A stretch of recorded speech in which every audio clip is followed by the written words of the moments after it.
نماز ظہر کے بعد سورہ کوثر کا یہ وظیفہ پڑھ لیں۔ صرف ایک دن کا وظیفہ لوگ دروازہ کھٹکھٹا کر پیسے دے جاتے ہیں۔ بسم اللہ الرحمن الرحیم۔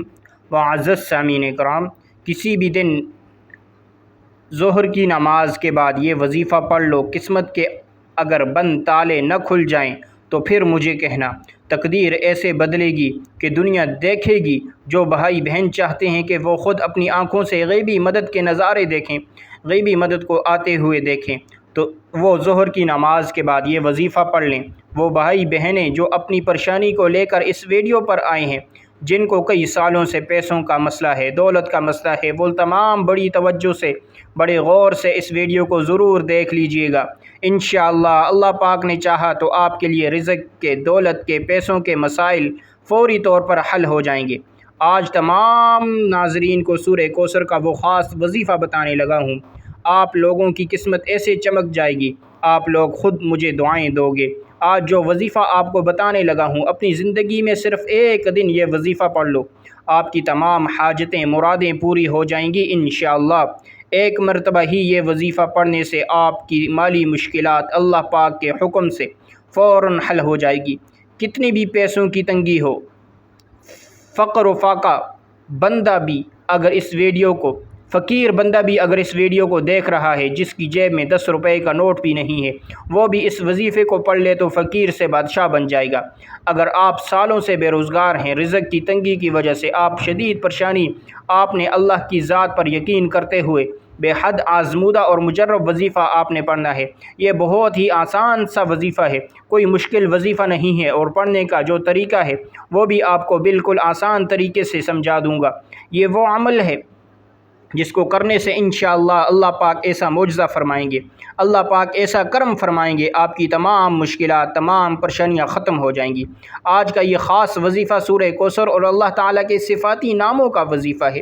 یہ اتنا طاقتور اور جلیل القدر عمل ہے، ہماری جیسی ناقص زبان اس کو بیان نہیں کر سکتی۔ میرے آقا علیہ الصلاۃ والسلام کی شان بھی ہے، اس کے اندر مقام بھی ہے، اور بہت زیادہ خیر کثیر اس عمل کے اندر ہے۔ جو اس چھوٹی سی 3 آیات کی سورت مبارکہ کو پڑھتا ہے، اس سے دوستی کرتا ہے، وہ مالا مال ہو جاتا ہے، اللہ تعالیٰ اس کو کروڑ پتی بنا دیتا ہے۔ وہ سب سے بڑی بات یہ ہے، اس عمل کو کرنے والے کی اولاد خیر والی، فرما بردار ہو جاتی ہے۔ تو آئیے معزز سامعین، اب جان لیتے ہیں کہ آپ نے یہ وظیفہ کیسے پڑھنا ہے اور کن کن باتوں کا خاص خیال رکھنا ہے۔ لیکن اس سے پہلے اگر آپ اس چینل پر نئے ہیں اور آپ نے ابھی تک اس چینل کو سبسکرائب نہیں کیا، تو اب اس چینل کو سبسکرائب کریں اور ساتھ لگے بیل آئیکن کو پریس کر لیں، کیونکہ ایسے بہت سے وظائف، بہت سے اعمال آپ کے حوالے ڈیلی بیسس پر کیے جاتے ہیں اس چینل پر۔ اب عمل کیا ہے؟ جب آپ ظہر کی نماز ادا کر لیں تو وہیں جائے نماز پر بیٹھے بیٹھے آپ نے سب سے پہلے نبی کریم صلی اللہ علیہ وسلم کی ذات اقدس پر 3 بار درود پاک پڑھنا ہے۔ درود پاک آپ کوئی سبھی پڑھ سکتے ہیں، آپ صلی اللہ علیہ وسلم پڑھ لیں، یا آپ صلی اللہ علی محمد پڑھ لیں، یا آپ نماز والا درود ابراہیمی پڑھ لیں، تو یہ سب سے بہتر ہے۔ ایک بار ثواب کی نیت سے میرے ساتھ بھی پڑھیے گا۔ اللہم صلی علی محمد وعلی آل محمد کما صلیت علی ابراہیم وعلی آل ابراہیم انک حمید مجید۔ اللہم بارک علی محمد وعلی آل محمد کما بارکت علی ابراہیم وعلی آل ابراہیم انک حمید مجید۔ درود پاک پڑھنے کے بعد سب سے پہلے آپ اپنی حاجتوں کی نیت کر لیں، چاہے 1 حاجت ہو، چاہے 10 حاجتیں ہوں، 100 حاجتیں ہوں، جتنی بھی آپ کی حاجتیں ہیں ان کی نیت کر لیں۔ مثال کے طور پر آپ کو ذاتی مکان چاہیے تو یہ نیت کر لیں مجھے ذاتی مکان مل جائے، اس کے لیے یہ وظیفہ پڑھ رہا ہوں۔ اگر آپ کو کوئی بڑی رقم چاہیے تو یہ نیت کر لیں مجھے بڑی رقم مل جائے، میں اس کے لیے یہ وظیفہ پڑھ رہا ہوں۔ من پسند شادی، من پسند نوکری کے لیے پڑھ لو۔ آپ کے اوپر لاکھوں کروڑوں کا قرض ہے، قرض دار آپ کو پریشان کر رہے ہیں، آپ اس کی نیت کر لیں میرا قرض اتر جائے، اس کے لیے یہ وظیفہ پڑھ رہا ہوں۔ یا آپ کے بچوں کا کہیں رشتہ نہیں ہو رہا، لوگ آتے ہیں دیکھ کر چلے جاتے ہیں، آپ اچھی جگہ رشتہ کرنا چاہتے ہیں، اس کی نیت کر لیں۔ آج آپ اللہ سے وہ مانگنا جو آپ کو ناممکن لگتا ہے، اپنے مقصد کی نیت کرتے ساتھ ہی فوری طور پر آپ نے ایک بار اعوذ باللہ من الشیطان الرجیم بسم اللہ الرحمن الرحیم پڑھ کر وظیفے کا آغاز کرنا ہے، اور سب سے پہلے آپ نے سورہ کوثر پڑھنی ہے۔ سورہ کوثر قرآن پاک کی 30ویں پارے میں موجود ہے اور یہ قرآن پاک کی سب سے چھوٹی صورت ہے۔ سورہ کوثر کو آپ نے کتنی بار پڑھنا ہے؟ توجہ کیجیے گا۔ بسم اللہ الرحمن الرحیم، اِنَّا أَعْطَيْنَاكَ الْكَوْثَرَ فَصَلِّ لِرَبِّكَ وَانْحَرْ إِنَّ شَانِئَكَ هُوَ الْأَبْتَرُ۔ یہ سورہ کوثر، اس سورہ مبارکہ کو آپ نے صرف ایک بار پڑھنا ہے۔ جب آپ ایک بار سورہ کوثر پڑھ لیں، اس کے بعد آپ نے دوسرے نمبر پر جو وظیفہ پڑھنا ہے وہ وظیفہ یا غنیّو کا وظیفہ ہے۔ یا غنیّو کو آپ نے کیسے پڑھنا ہے اور کتنی بار پڑھنا ہے؟ توجہ کیجیے گا۔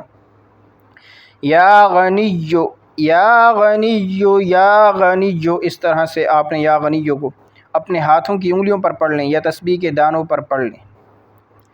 آپ نے صرف 11 بار یا غنیّو کو پڑھنا ہے۔ یا غنیّو جب آپ پہلے نمبر پر 11 بار پڑھ لیں تو اس کے بعد آپ نے پھر سے ایک بار سورہ کوثر پڑھنی ہے۔ اب دوسرے نمبر پر آپ نے کون سا وظیفہ پڑھنا ہے؟ اب آپ نے دوسرے نمبر پر یا وہابو کا وظیفہ پڑھنا ہے۔ کیسے پڑھنا ہے اور کتنی بار پڑھنا ہے؟ توجہ سے سنیے گا۔ یا وہابو، یا وہابو، یا وہابو، اس طرح سے آپ نے یا وہابو کو اپنے دائیں ہاتھ کی انگلیوں پر پڑھ لیں یا تسبیح کے دانوں پر پڑھ لیں۔ آپ نے صرف 11 بار پڑھنا ہے۔ جب آپ 11 بار دوسرے نمبر پر یا وہابو پڑھ لیں تو اس کے بعد آپ نے پھر سے ایک بار سورہ کوثر پڑھنی ہے۔ اب آپ نے تیسرے اور آخری نمبر پر جو وظیفہ پڑھنا ہے وہ وظیفہ یا رحمانو کا وظیفہ ہے۔ یا رحمانو یہ اللہ تعالیٰ کی صفت ہے۔ یا رحمانو کو آپ نے کیسے پڑھنا ہے اور کتنی بار پڑھنا ہے؟ توجہ کیجیے گا۔ یا رحمانو، یا رحمانو، یا رحمانو، یا رحمان، اس طرح سے آپ نے یا رحمانو کو اپنے ہاتھوں کی انگلیوں پر پڑھ لیں یا تسبیح کے دانوں پر پڑھ لیں۔ آپ نے صرف 11 بار پڑھنا ہے۔ جب آپ یہ سارے اعمال بتائے گئے طریقے اور ترتیب سے پڑھ لیں تو اس کے بعد آپ نے پھر سے آخر میں درود پاک پڑھنا ہے۔ اب آپ کا عمل مکمل ہو گیا۔ عمل کی مکمل ترتیب یہ ہوگی، ظہر کی نماز پڑھنے کے بعد وہیں جائے نماز پر بیٹھ کر آپ نے سب سے پہلے نبی کریم صلی اللہ علیہ وسلم کی ذات پر درود پاک پڑھنا ہے، پھر اپنے مقصد کی نیت کرنی ہے، پھر ایک بار اعوذ باللہ من الشیطان الرجیم بسم اللہ الرحمن الرحیم پڑھ کر وظیفے کا آغاز کرنا ہے۔ اور سب سے پہلے نمبر پر آپ نے ایک بار سورہ کوثر پڑھنی ہے، پھر 11 بار یا غنیّو پڑھنا ہے، پھر ایک بار کو سورہ کوثر پڑھنی ہے، پھر آپ نے یا وہابو پڑھنا ہے، اور پھر ایک بار سورہ کوثر پڑھنی ہے، اور پھر آپ نے یا رحمانو پڑھنا ہے۔ یعنی ٹوٹل آپ نے 3 وظائف پڑھنے ہیں اور 3 بار ہی سورہ کوثر پڑھنی ہے۔ ساری ترتیب میں نے بتا دی، اور آخر میں پھر ایک بار درود پاک پڑھنا ہے۔ اس وظیفے کو مرد حضرات بھی کر سکتے ہیں اور عورتیں بھی کر سکتی ہیں۔ آپ نے یہ وظیفہ ظہر کی نماز کے بعد اور عصر کی نماز سے پہلے کرنا ہے۔ یہ وظیفہ بتائے گئے طریقے اور ترتیب سے پڑھنے کے بعد آپ نے اللہ کی بارگاہ میں رو رو کر، گڑ گڑا کر، سچے دل سے توبہ کرتے ہوئے اپنے گناہوں کی معافی مانگنی ہے، اور اپنے بہترین مستقبل کی اور اپنی پریشانیوں کے حل کے لیے، پیسوں اور رزق کی تنگ دستی کو دور کرنے کے لیے، اپنی اولاد کی بہتری کے لیے، اپنے روزگار میں ترقی کے لیے، اور جو بھی آپ کی دلی مراد ہے، بڑی سی بڑی حاجت ہے، جتنی بھی مرادیں ہیں ان کو پورا کروانے کے لیے اللہ تعالیٰ کی بارگاہ میں دعا کرنی ہے۔ انشاءاللہ تعالیٰ آپ کی تمام حاجات، تمام مرادیں غیب سے پوری ہو جائیں گی۔ دعا ہے کہ اللہ رب العزت ہمیں اس پر عمل کرنے کی توفیق عطا فرمائے۔ تو یہ تھی آج کی ہماری ویڈیو۔ اگر آپ کو ہماری ویڈیو پسند آئے، ویڈیو کو لائک کریں اور ثواب کی نیت سے صدقہ جاریہ سمجھ کر اپنے تمام دوستوں کے ساتھ لازمی شیئر کریں۔ جزاک اللہ، اور کمنٹ باکس میں اللہ رب العزت کے 99 ناموں میں سے کوئی ایک نام لازمی لکھیے گا۔ جزاک اللہ۔